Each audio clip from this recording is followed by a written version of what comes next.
Começa agora o podcast Agro e Prosa com o jornalista Divino Ronaldo. Esse podcast tem por objetivo falar do agronegócio de um jeito descontraído, fácil e descomplicado. Com vocês, Divino Ronaldo e o Agro e Prosa. O meu entrevistado de hoje será Rodrigo Totino, que é advogado, especialista em direito tributário e agronegócio e também é administrador judicial de recuperação judicial e falências. E o tema da nossa entrevista será recuperação judicial no agro. Rodrigo, seja muito bem-vindo, direto de Rondônia. Obrigado, Divino. É um prazer estar aqui contigo para a gente conversar um pouco aí sobre recuperações judiciais. Cara, eu acho que é a primeira vez que eu entrevisto alguém de Rondônia. Me conta, eu já ouvi dizer que esse estado é muito bonito. Fala um pouco de Rondônia para mim. Muito bonito, Divino. É um estado novo, né? Um estado relativamente novo aí, comparado a alguns estados do sul, sudeste do país, né? Centro-oeste também.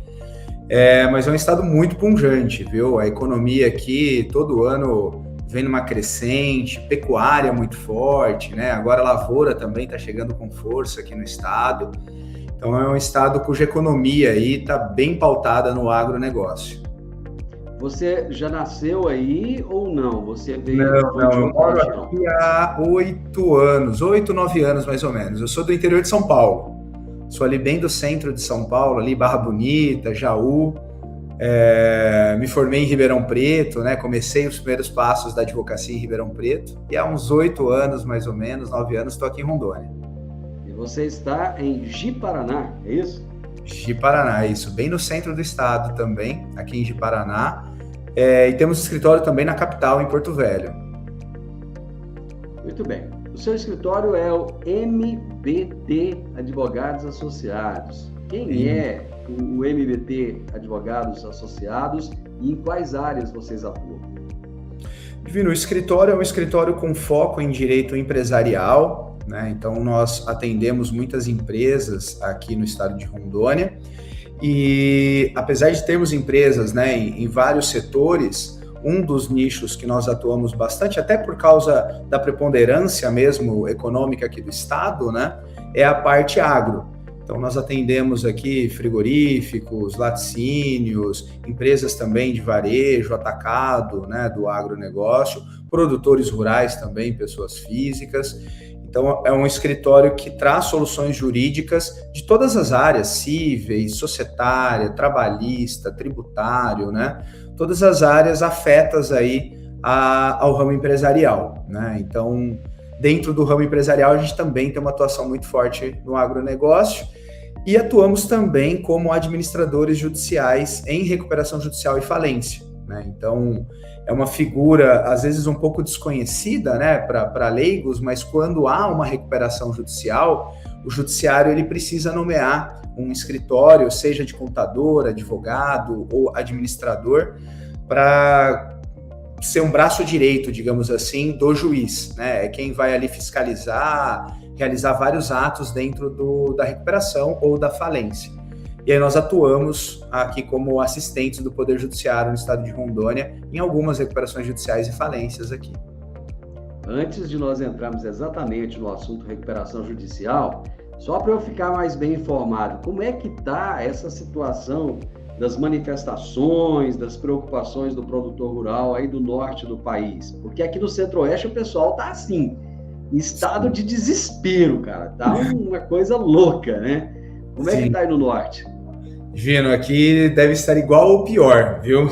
É um estado que nós tivemos aqui uma votação de 70%, né, basicamente para a direita, para o Bolsonaro, e as rodovias aqui hoje estão praticamente todas fechadas, né, desde o início do estado ali em Vilhena até a outra ponta, Porto Velho, várias manifestações, várias barreiras, então...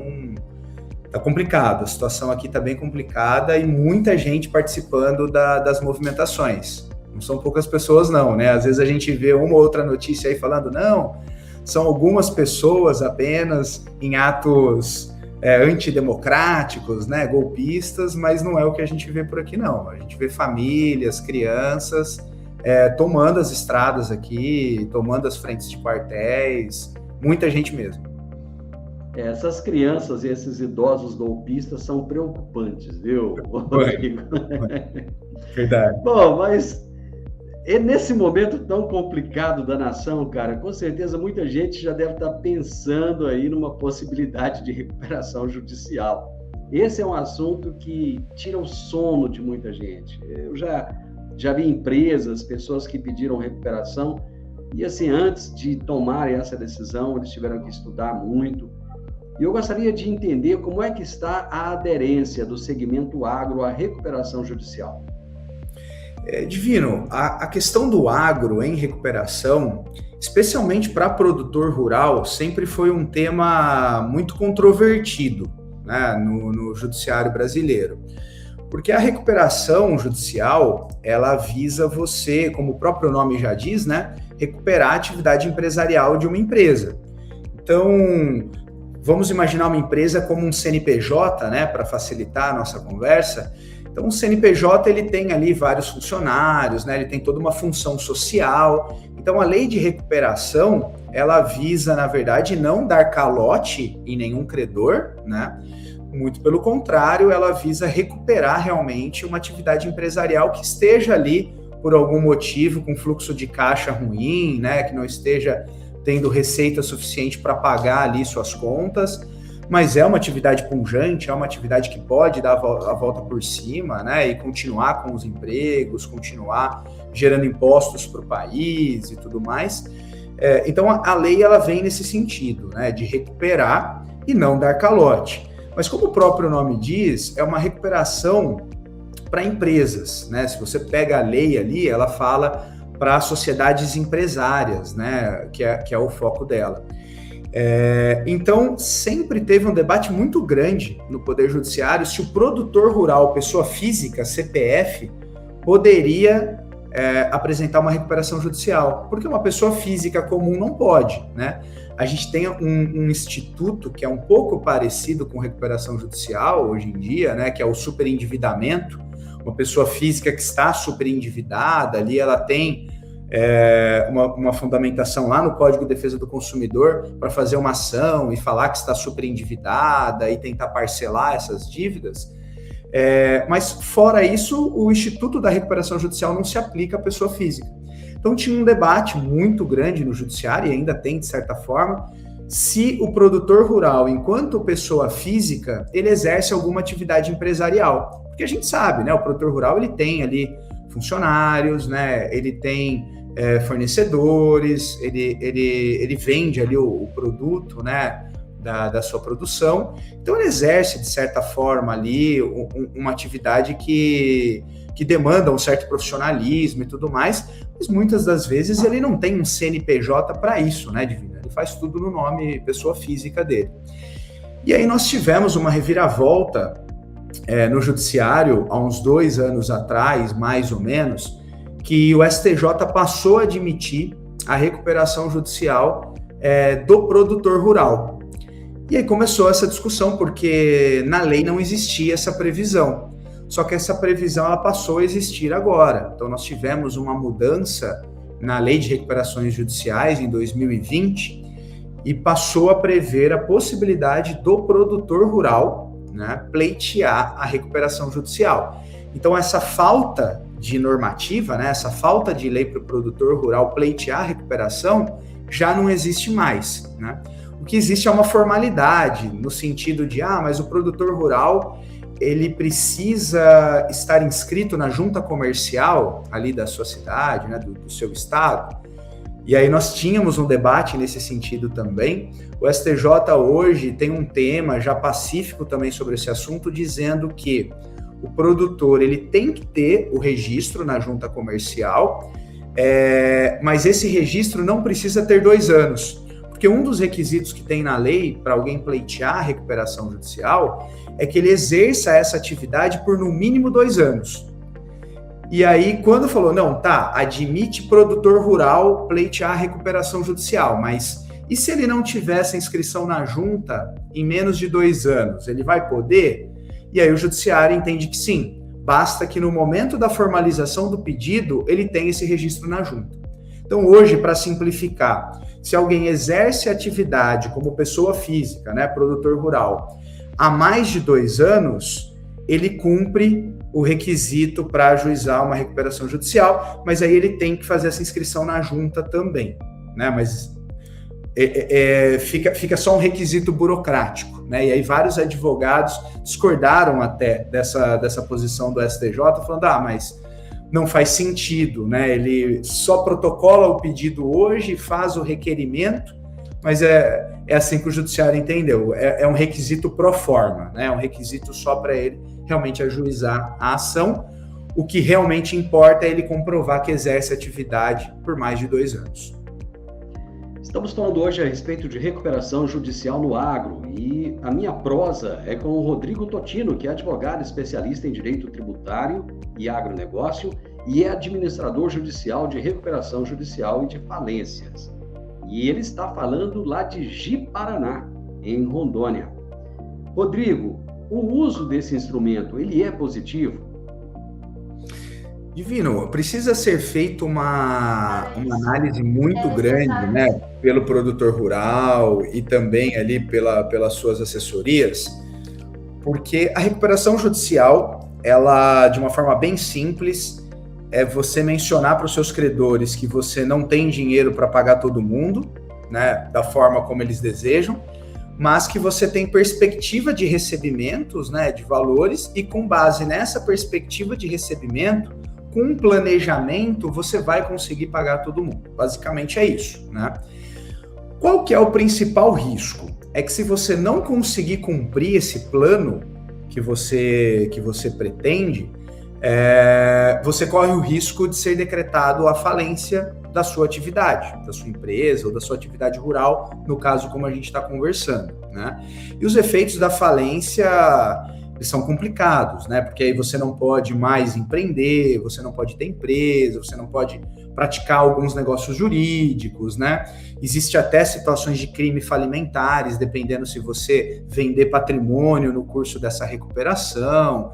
Então, assim, é algo que é benéfico no meu ponto de vista, mas não pode ser um tiro no escuro, Divino. A gente sabe que no Brasil é difícil planejar, né? Aqui as coisas acontecem no ano, né? Você precisa, às vezes, vender o almoço para comprar a janta. É difícil você planejar médio e longo prazo as coisas, porque não há, de certa forma, uma segurança jurídica, às vezes, né? Um cenário econômico que comporte isso.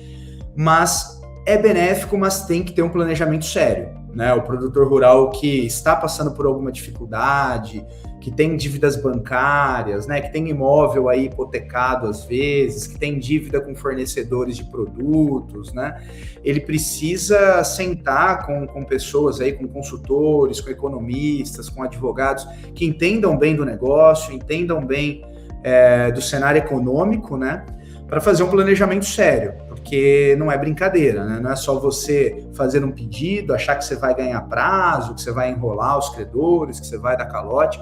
Não é bem assim, né? Precisa ser algo sério, bem planejado. Você já citou alguns exemplos aí, mas eu sempre gosto das coisas bem didáticas, bem fáceis das pessoas entenderem. Quais são os casos mais comuns que existem da necessidade de recuperação judicial de empresas do agronegócio que são observadas aí pelo país? O mais comum é realmente situações onde a empresa está com problema de fluxo de caixa, né? A empresa toma, às vezes, dívidas, né, com o banco, né, alavanca demais a operação dela, acreditando num cenário econômico positivo.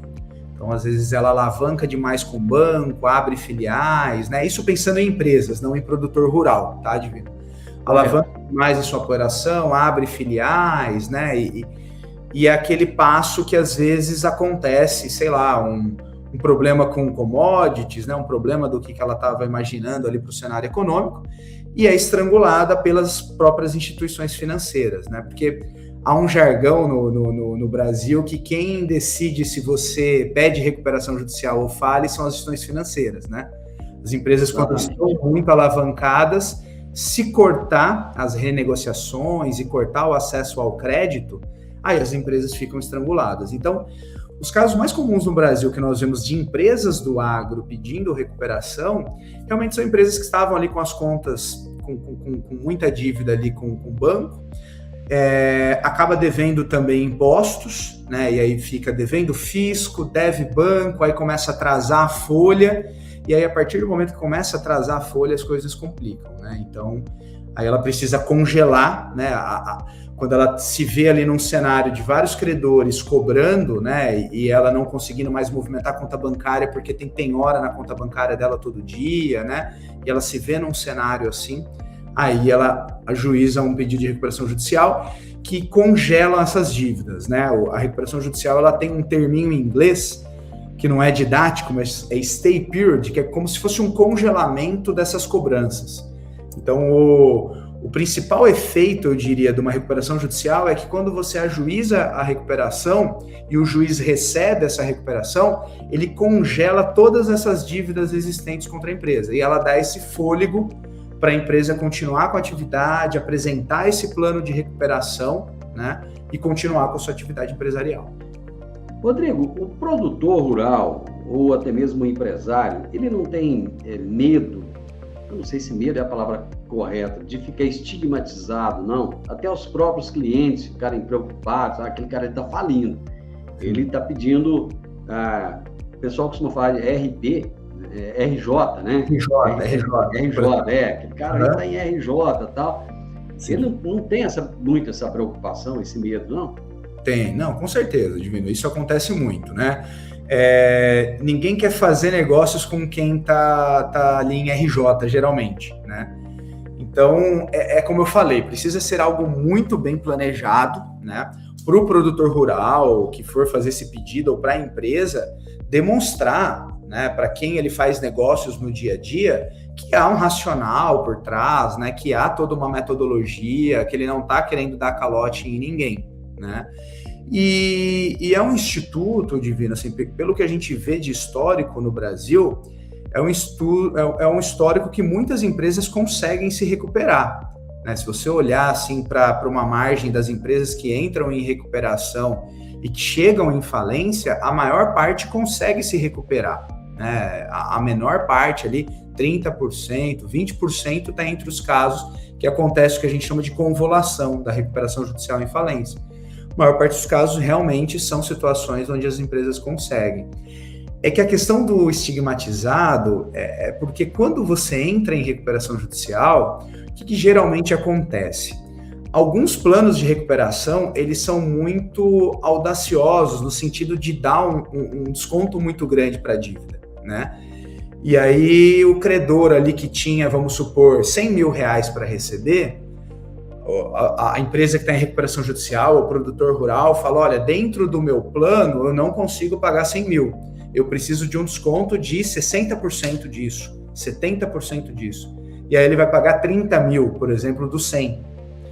E aí, geralmente, ainda mais no agro, né, que é um setor conservador ainda, né, que tem poucas empresas, às vezes, atuando, que todo mundo conhece todo mundo, né? Todo mundo toma café ali na casa de todo mundo, pode-se criar esse estigma. Por isso que são situações realmente que precisam ser bem conversadas, né? Precisa realmente estar preto no branco, né? Para não acontecer isso que você bem colocou, né? E aí nem aquela casa agropecuária que você costuma comprar, né? O produtor rural fala, não vou te vender porque você está em RJ, né? Então, realmente precisa...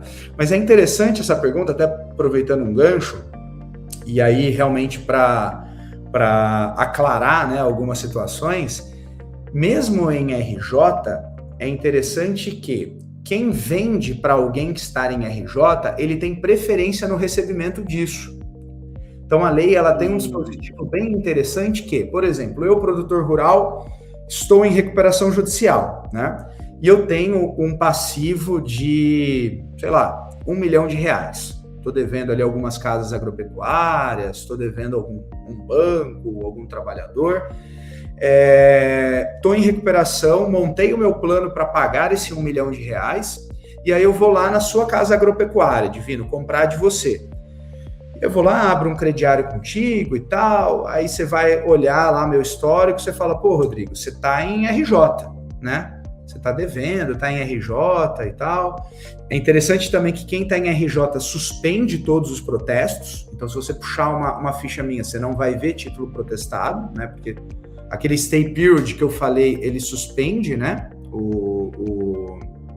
Os protestos. E aí, voltando, você vai falar, Rodrigo, mas você está em RJ, eu não vou fazer negócio contigo. Qual que é a garantia que eu tenho que eu vou receber isso? Você já não está pagando um monte de gente, né? Aí que é interessante. Se você faz negócio comigo, Divino, e porventura eu não pago, eu estando em recuperação, acontece o quê? O resultado é a falência, porque eu não estou adimplindo quem eu... Deixa eu só colocar meu celular aqui no mudo, eu não coloquei, começou a entrar um monte de ligação aqui. Se eu não te pagar, Divino, estando em recuperação judicial e não adimplir as minhas obrigações novas, um dos efeitos é a convolução em falência. Aí você pode falar para o juiz, olha, juiz, o Rodrigo que está em recuperação judicial, ele comprou aqui na minha casa agropecuária e não me pagou. E aí você pode pleitear, então, a minha falência. E aí você tem preferência para receber lá, quando for vender os bens e tudo mais, você tem preferência para receber o seu crédito frente aos antigos credores. Isso, às vezes, dá um nó na cabeça de alguns, né, quando a gente atua, porque tem muita gente que fala, bom, mas eu tinha o meu crédito, era anterior, né, eu era credor antes do Divino, por exemplo. Como que o Divino vai receber antes? É porque a lei, ela trata você, por exemplo, que fez negócio comigo estando em RJ, como um credor extraconcursal, que é o nome técnico disso. Porque a racional da lei o racional que se você não tiver uma preferência no recebimento, ninguém vai querer fazer negócio com quem está em recuperação judicial. Com certeza. Então, a lei ela traz um privilégio aí para o seu crédito para se manter em negócios com empresa em recuperação. O advogado Rodrigo Totino está hoje tirando aqui todas as dúvidas a respeito da recuperação judicial no agro. Ele é advogado especialista em direito tributário e agronegócio e administrador judicial de recuperação judicial e de falências. Rodrigo, o número de produtores, pessoa física, que pedem recuperação judicial, ele é alto ou é baixo? Bem baixo ainda, Divino. Bem baixo ainda. Como eu falei para o senhor lá no início da nossa conversa, é um instituto novo, de certa forma, né, a recuperação judicial do produtor rural, porque até então a gente não tinha disciplina legal para isso. A disciplina, né, a lei, digamos assim, ela veio recente, tem 2 anos aí, mais ou menos, né, que nós tivemos essa disciplina legal. E também a gente tem pouco mais de 2 anos que o STJ majoritariamente firmou entendimento que pode ter recuperação judicial de produtor rural. Então, por ser um instituto novo, né, um bebê ainda, uma criança de 2 anos, aí, 2 anos e meio mais ou menos, nós não vemos no cenário nacional um grande número de recuperações judiciais de produtores rurais. Temos algumas, sim, né, acontecendo, mas não é nada comparado ao que a gente vê no volume de empresas, né? E eu acho que muito diante também daquilo que nós conversamos agora há pouco, né? Porque o produtor rural, por ser muito conservador, por pensar nesse estigma dele estar em recuperação, né? Pensar como que ele vai ser tratado ali com as instituições financeiras, com as casas ali de produtos rurais da cidade dele, né? Então, eu acredito que esse fator ainda afeta muito o dia a dia e nós temos poucos pedidos, não é um instituto muito visto ainda não.